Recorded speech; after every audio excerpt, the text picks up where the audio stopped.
I am just bubbling with excitement over everything that's going on in Recover Your Soul right now.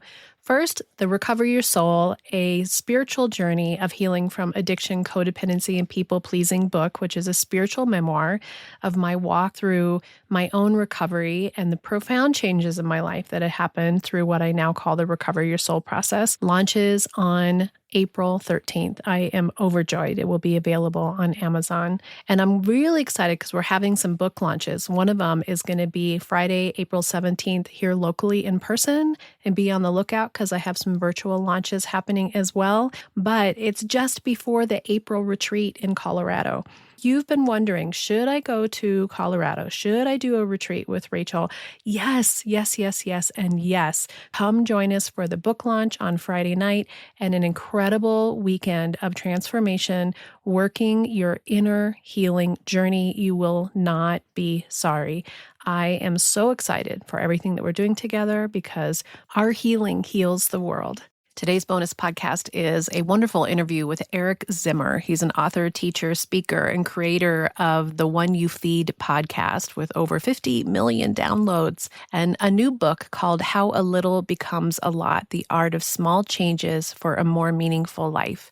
And I wanted to share this both on the bonus and on the main podcast because I feel like one of the things that we forget in our recovery journey, whether you're recovering from addiction or codependency or people-pleasing or just trying to be a better human being and live a spiritual life that will bring you happiness and peace, is to give yourself credit for the small changes. The small changes that can make profound, incredible transformation over time. And I love this conversation so much that I wanted to share it with everybody. Enjoy the episode.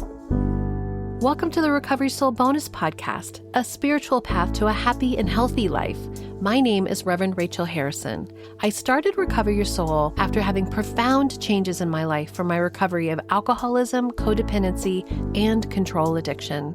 This bonus podcast offers a deeper dive into the soul recovery process, with expanded teachings, spiritual book studies, interviews, and reflections inspired by Al-Anon, metaphysics, and healing from within.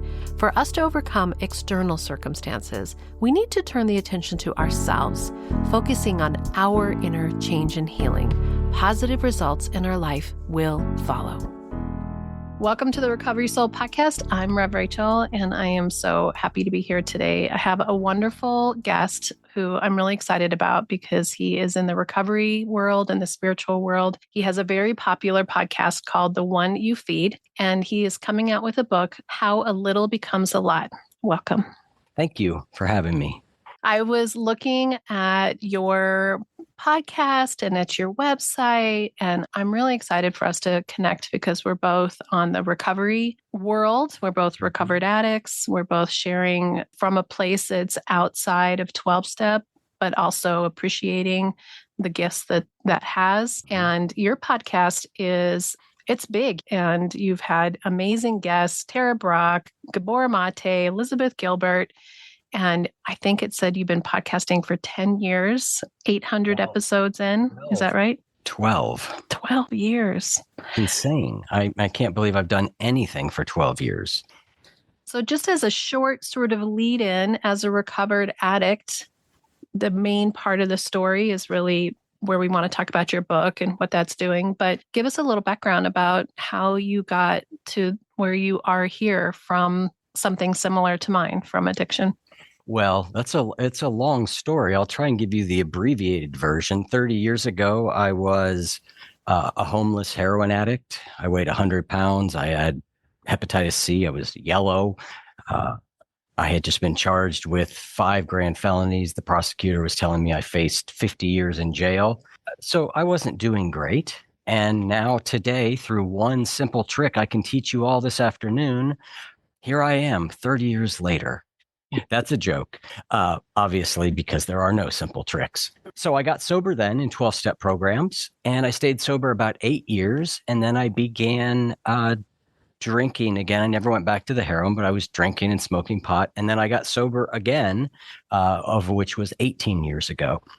And then about 12 years ago, as we discussed, I started the podcast. I started it I'd had a solar energy company I began, and after 5 years, I shut it down. I was in a difficult marriage, and I just felt like I needed to do this podcast to help me. Plus, my best friend was an audio engineer, and I wanted us to spend time together. And 12 years later, here we are. So that's the quick abbreviated version. Dig deeper anywhere you like. What I love about sharing that is most of the people that come to my podcast come through the door of Al-Anon. They come through the door of codependency. They come through the door of people pleasing, that part where they have somebody in their life who is an addiction. And I think those stories about being where you were are so important for the people who are looking at somebody in their life that they love very much and appreciating their soul journey, which we can't promise just because you and I have made those decisions. I got sober the first time 15 years ago. Well, there was lots of not drinking while I was pregnant and nursing babies, but that wasn't like sober. That was just holding off until it was okay to drink again. But, I got sober 15 years ago, went back out. 8 years ago, I got sober again.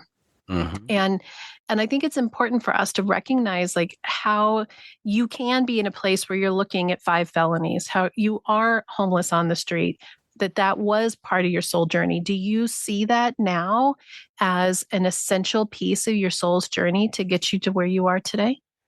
I can't imagine anything else having happened. I mean, I don't know how else it was so long ago, and it is so foundational to who I was that's the way it happened. Could there have been a different path? Maybe. I don't know.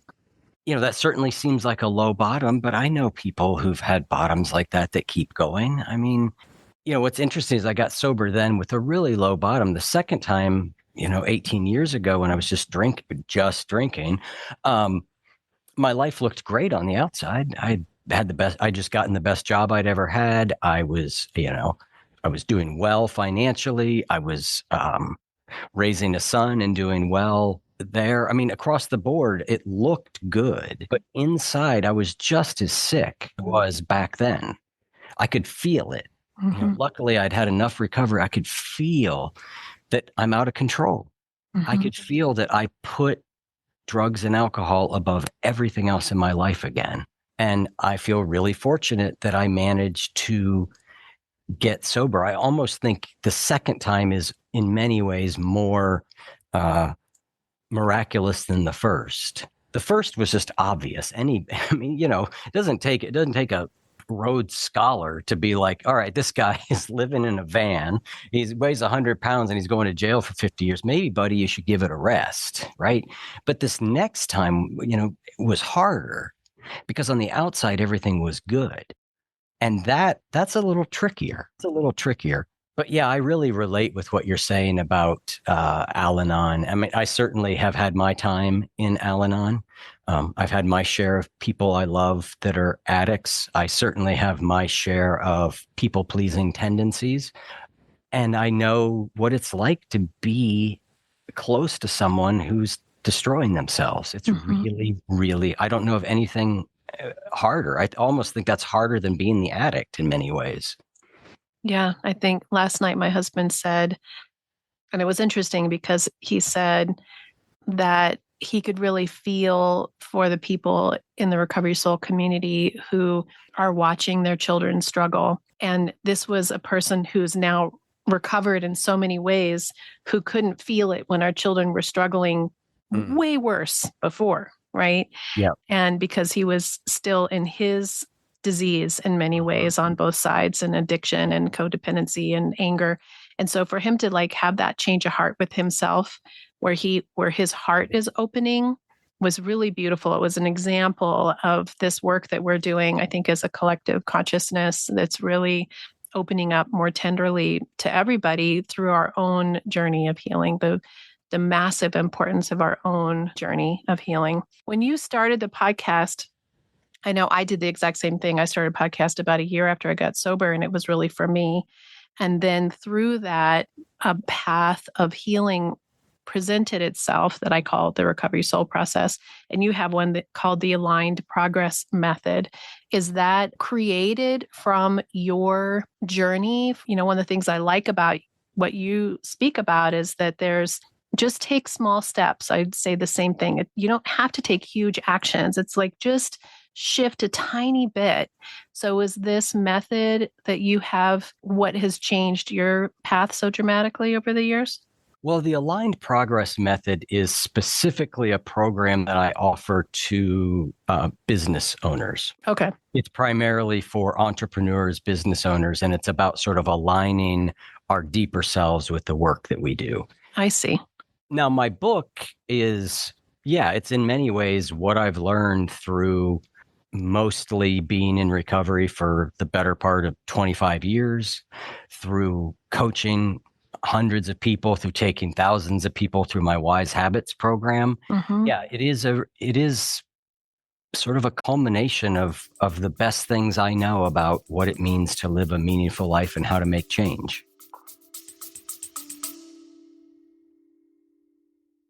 I just want to take a quick moment out of the episode to personally invite you to join me at the next Recover Your Soul free Zoom support group. We meet the first Monday of every month from 6 to 7 p.m. Mountain Time. We talk about something in the Recover Your Soul process. I answer questions, and then we break into small groups for connection. You can register on the website, recoveryoursoul.net. And if you've registered in the past, be on the lookout in your promotions folder for that reminder email with the link. I hope you'll join us. It's exciting, to have that be coming out for you. You said it's your first one, which is interesting because you've been doing this for so long. So share a little bit about what the book means to you and what you're hoping people will get out of it. Well, I told you the story about me being, homeless, heroin addict, and I went into a detox center at that point, and they said to me, "We think you need to go to treatment." And I said, "No, thank you." And I went back to my room. And I just saw with startling clarity that I was going to die or go to jail for a long time, and soon if I left. So I went back and I said, okay, I'll go to your treatment. And if we were making a movie of my life, that would be the pivotal scene, right? You'd film that moment and you'd have emotional music in the background. And yes, that was an important moment. But it's only an important moment because of the thousands of choices and decisions that came after that. Mm-hmm. All of the off-camera moments that add up to that. And so we tend as a culture to prioritize the epiphany, the quick fix, the sudden breakthrough, and not that there aren't values in those things when they happen. But still, change is always made up of one step after another, again and again and again. And so a large part of what I'm hoping with this book is that people will embrace that more and understand that more and find for themselves a sustainable path towards change. I think that is so powerful. And I relate to that so much. When my son went to treatment, I never did treatment, but my son went when he was 16. And I thought that would save him. I was sure that it would be that moment, like him going to the treatment center. This would fix and save everything. But it was just part of a path that has been his continued journey. And now as a 29-year-old man, he's still on his journey doing his thing. And it was an elemental piece.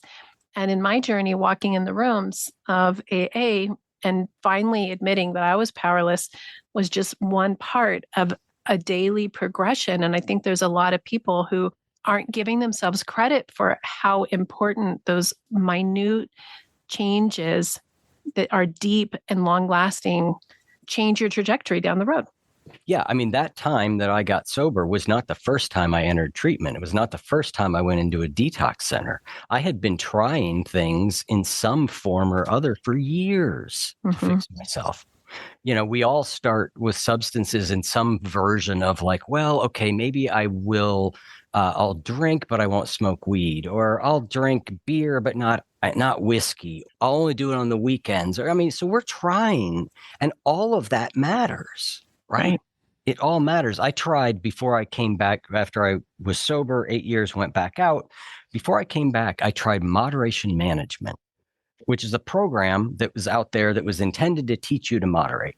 I was the best moderation management student in that I wanted to do it so bad. I wanted to figure it out. Please, let's not go back to abstinence. Like, I know what's coming. And of course, I couldn't do it. But that failed attempt was enormously valuable. Today, I look at it and I go, like, I can't do it. It doesn't work for me. And so, yeah, I think that's a really important point.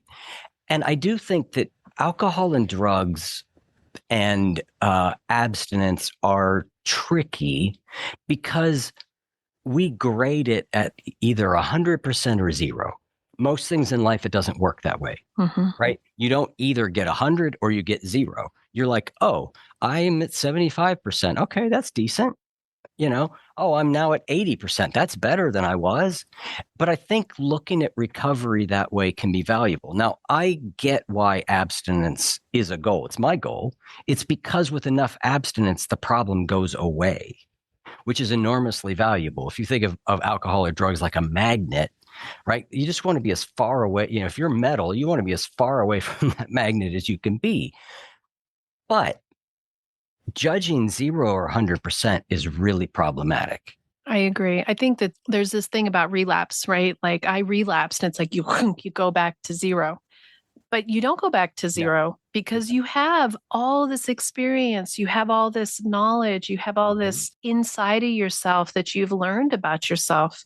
And you can actually never go back to zero because you have so much within you that you've done. So I think that sometimes the criticism or the judgment that people have of themselves doesn't give them enough grace to just, like, well, look at me, I showed up again.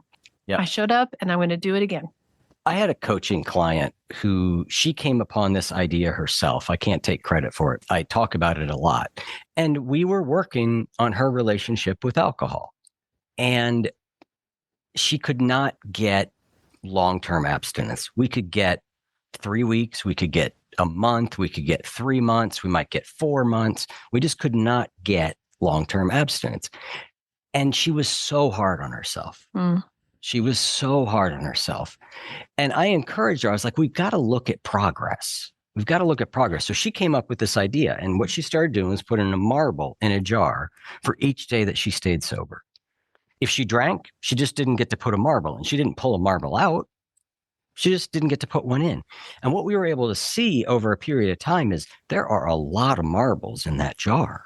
There used to be no marbles in that jar, right? Once upon a time, you couldn't get a day, a week. And now we're stacking all of this up. And it became a way for her to see, oh, I'm making progress. Because one of the things that we know about motivation is that we become more motivated when we feel confident in our ability to change, when we feel good about ourselves. And we become less motivated when we don't think we can change. And one of the worst times for me was after I had gone to treatment and even got out and tried, and I had 30 days sober, and I went back out using, this was back in the heroin days. That was a really dark period for me because I just thought, I can't get better. I can't get better.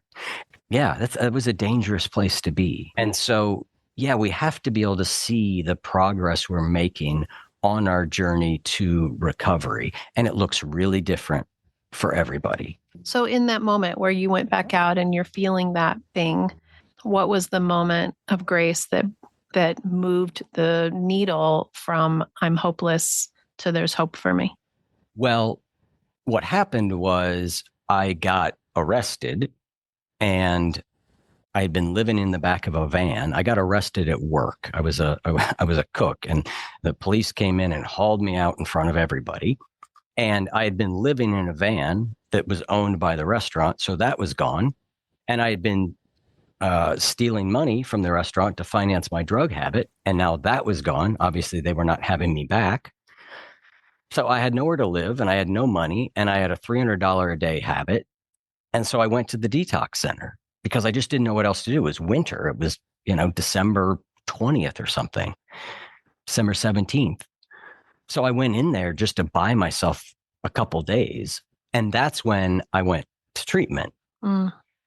And so I think the grace was there was something that happened in that week in there that convinced me that maybe there was a chance I could do it. And I Mm-hmm. think we focus so much on the rock bottom, on the consequences, and those are important. You don't give something that you love, and I loved drugs. You don't give something like that up without good reason.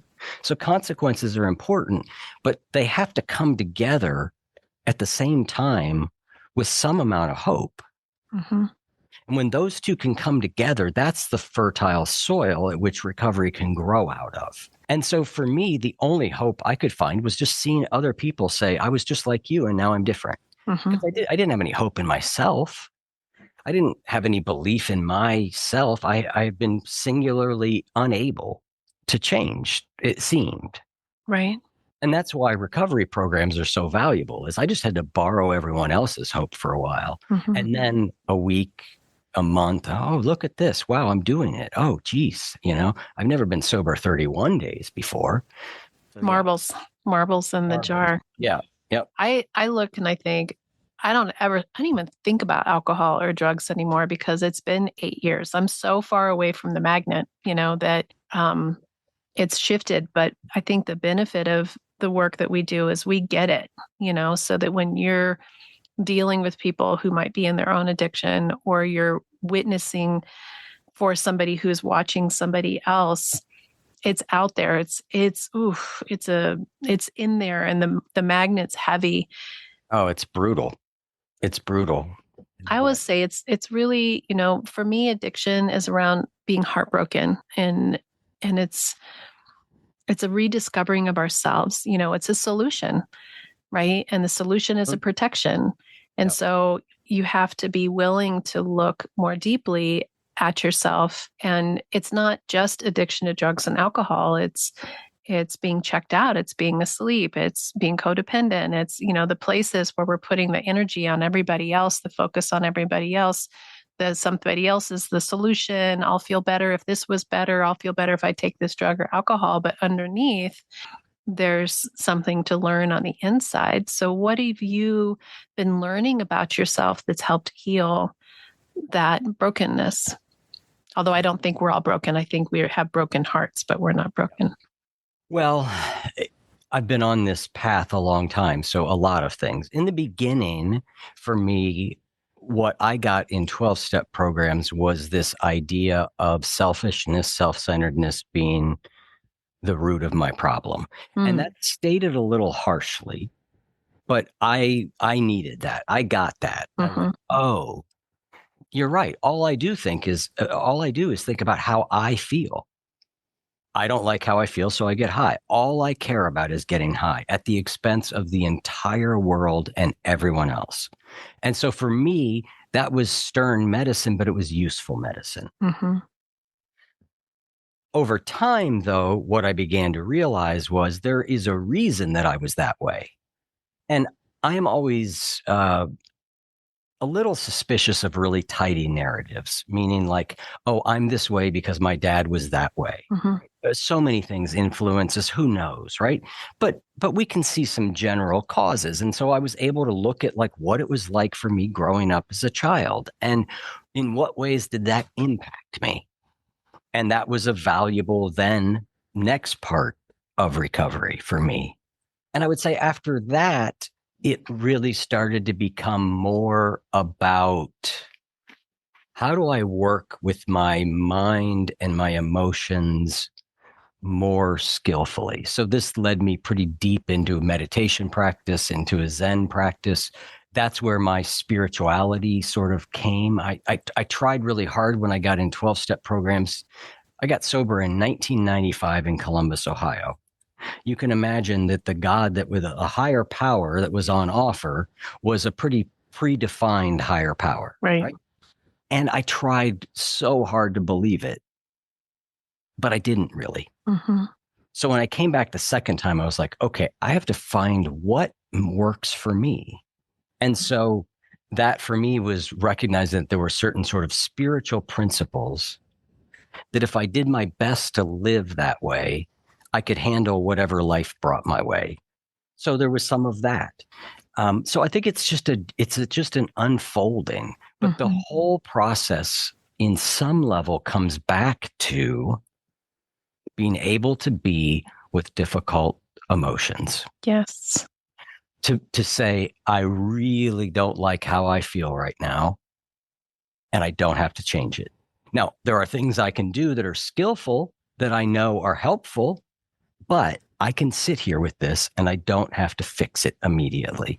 And ultimately, I think getting over any addiction, that's the core skill that has to be learned. Now, how to do that, there's all these other things wrapped around it, but that is the essential, to me, piece. Because that's what addiction is. It's the ultimate, I can't stand anything about the world the way it is. So I'm just going to keep hitting this button. And so that was a semi-clear answer, I suppose. Well, in spirituality, different from standard religion, once I truly understood that the big book was influenced by metaphysics, right? Which is why they call it a higher power instead of just God the whole way through.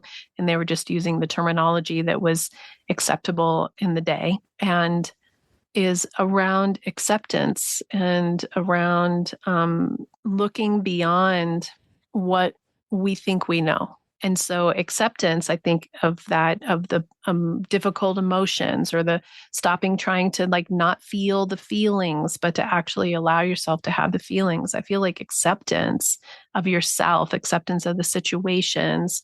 For me, my big platform is around recognizing we're powerless, not only of alcohol or someone else's addiction, but literally everything, you know, that the more that we let go of control, the more that we come into acceptance. So has that been a piece for you of acceptance?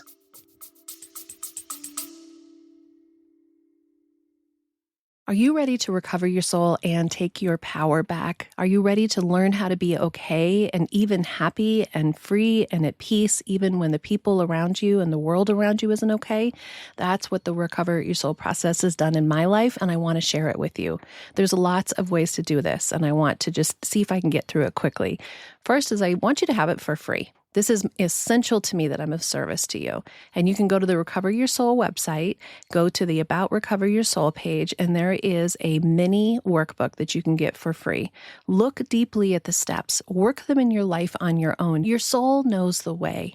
And if you want some additional support, I have some new exciting ways that you can do that in community.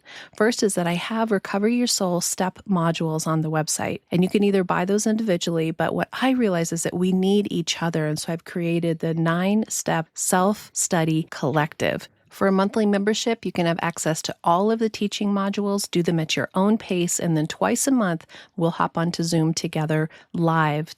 If you want to take a deeper dive into actual group coaching with people who are walking a similar path as you, I have 3 group coaching soul circles, I call them. One is for parents of adult children, and the other is for partners and family members, and the third is for alumni who have already worked the steps or been to a retreat. We meet at the same time, same day, once or twice a month, depending on the soul circle, and connect as a community. Lastly, if you want one-on-one and you want to work the steps directly with me, I am so happy to do spiritual coaching with you. That is still available on the website. And finally, if you would like to come and be in retreat, to take a weekend that will profoundly change your life, I invite you to come to Colorado. I have 3 retreats this year in April, July, and October. This weekend will transform your life. I have seen the Recovery Soul process make changes in hundreds of people's lives, and I know that it can offer that for you too in whatever way it works best for you. And just a reminder that on the first Monday of every month, we also get together for the free Recover Your Soul support group on Zoom to connect in community. Together, we can do the work that will recover your soul. Yeah, I have a nuanced relationship with acceptance. I have found at points in my life when I've been able to say yes to everything in a radical way, I have had unbelievable spiritual and mystical experiences where I felt completely one with the universe in a felt way, in a the most peace I'd ever felt way. And so I know that on some level, saying yes to it all is a key.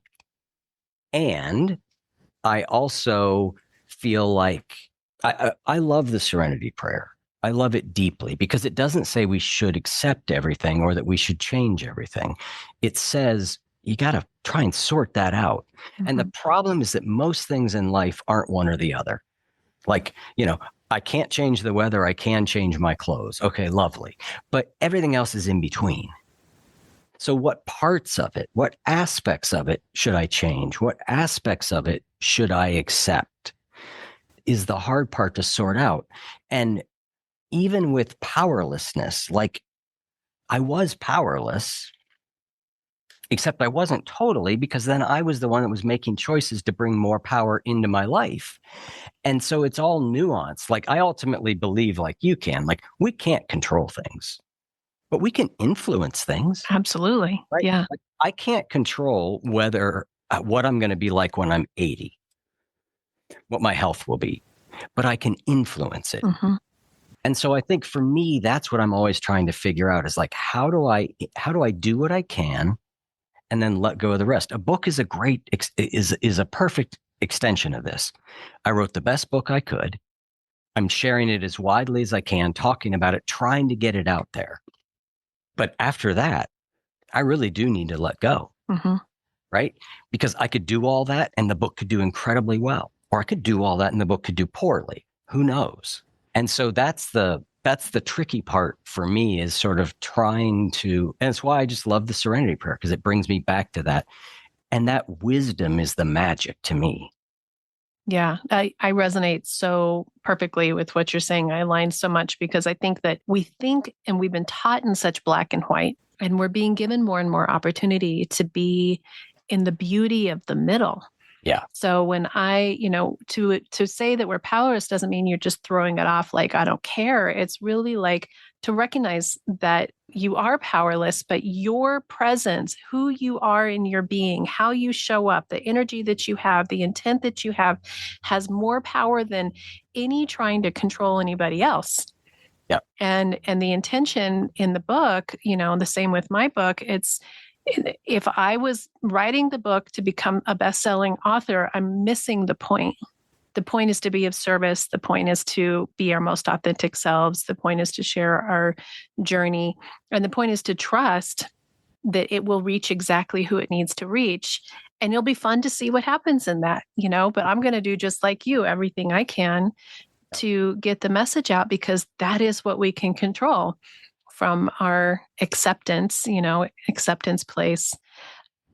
One of the books that I read in the last year was The Way of Mastery, which I loved so much. And I was raised Tibetan Buddhist, so I've got like a whole interesting background. But they use the word allow a lot in addition to acceptance with the concept of like letting go of the resistance 100%. But in it, you're also pulling your power and your energy even more into yourself instead of being in this wishing everything else was different, as if you're allowing everything to happen. I love the way that you talk about these tiny shifts because just a tiny shift in perception over the years can be so profound. So profound. I mean, I feel like we're already, I'm sure you're similar to this, the time is shifting so much right now. So what you thought a year ago is potentially very different from where you were today. Have you had awarenesses in the last year or two that have been in that same vein of something that's like something so simple, it seems, that has just changed the way you see it, the way you show up? It's a really good question. I would love to be able to answer like I learned all these new things. I feel like for me, it's just the eternal lessons again and again and again. Integration. It's the integration. Mm-hmm. It's like I talk about, I just gave you my approach to the book. I'm going to write the best book I can. I'm going to do as much as I can to get it out there. I'm going to let go of the results. Well, that's easy to say and harder to do, right? That's harder to do. So even though I know that's the right approach, the right path, the way that's the direction in which peace lies and insanity lies in the opposite direction, I'd be lying if I said I don't care about how it does, because I do, mm-hmm. Right? I think that for me, one of the things that I keep, there are two things I feel like I keep circling around. One is that what can the acceptance question, what can I change? What should I accept? And as I've realized, I've more and more been like, okay, that's too binary a question. It's like, what parts of this thing? Mm-hmm. And I feel like I always have that is never, I don't feel like I just get imbued with that wisdom and then I have it. I feel like I'm always having to draw on that. Like, okay, I don't know in this situation.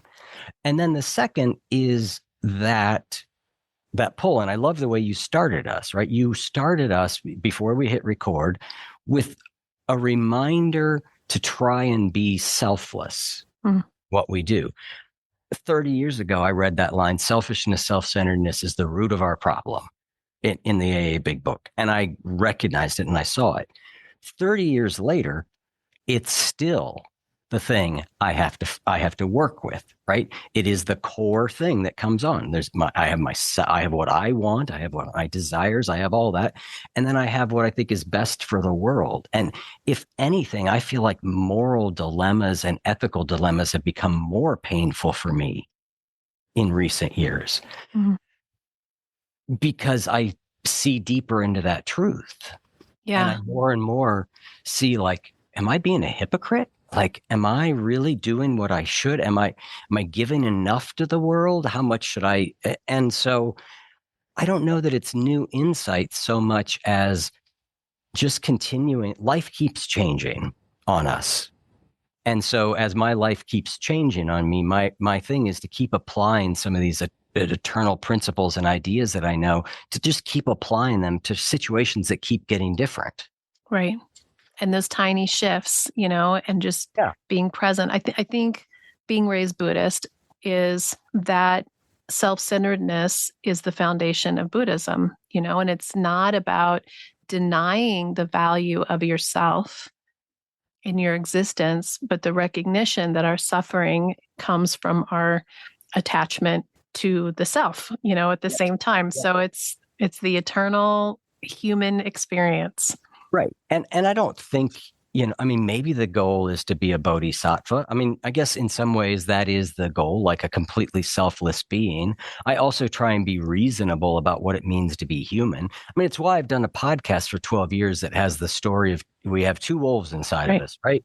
And you have a good wolf and a bad wolf. Which one wins? The one that you feed. That is because that I recognize these competing energies Mm-hmm. they're just there. Like, I wish they would disappear. I am a less selfish person than I used to be, but it's still there. And so on one hand, I see the sort of ideals of Buddhism, the bodhisattva. I've had enlightenment like experiences that even lasted for a while, but that's not where I abide. And so I see that as the goal. And then also the acceptance of what it means to be a human being. Yeah, I relate so much to all of that. Before we press record, you said we could probably talk for hours, and I said I bet we could, because There I we could go. feel that we had similar values and showing up. So I would just love to support your book. It comes out on March 31st, and in the book world, buying the book the week that it comes out is a big deal. So to help support Eric and purchase the book, I believe you have it on pre-order on your website. So if someone's interested, they could sign up for that.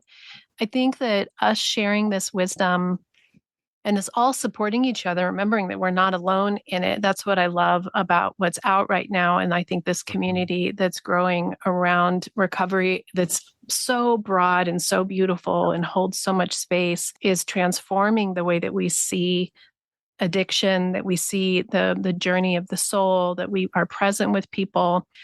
So what else besides helping you on the book? How do they find you? Tell us how they find the podcast. Sure. Can I share one thing about the book real quick? Absolutely. So I got the first physical copy of the book, the advanced reading copies, 30 years to the day that I entered that treatment center. Wow. And the book opens, the opening scene of the book is in that treatment center. So at Christmas, I went out and Christmas Eve, because I was in there over the holidays, I went back to that very same treatment center and I read sections of the book. And people just kept saying, "Can I have the book? Can I have that? Can I have one?" And I didn't have. I mean, I only had like a few advanced reading copies, so I couldn't give them all away. So one thing I'm doing is I've got a program, and you can find it on the webpage for the book, where people can buy 2 copies of the book, and they'll get one sent to them and signed if anybody cares. The second copy will go in a box, and periodically I will go and I will pick up, because it's my local bookstore doing it. I'll go pick up all those books. And I'm going to deliver them back to that treatment center. I love that. And share with those people. So if people want to buy one for themselves, but also want to get one in the hands of people who are trying to recover, this is a way to do that. That's a beautiful offer and a beautiful way for us to connect and help. I think that it really is amazing how one act of love and true, gracious, compassionate seeing of somebody else, and again, not control. It's the witnessing and the allowing for their own journey can make huge changes in their life. And your website is if you go to oneyoufeed.net, that's right. oneyoufeed.net/book will take you to the book page where you can buy 1 copy and get the pre-order bonuses. You can buy multiple copies for the people in recovery. You can buy 0 copies. I have a preference on what you do there, but again, you do your own thing.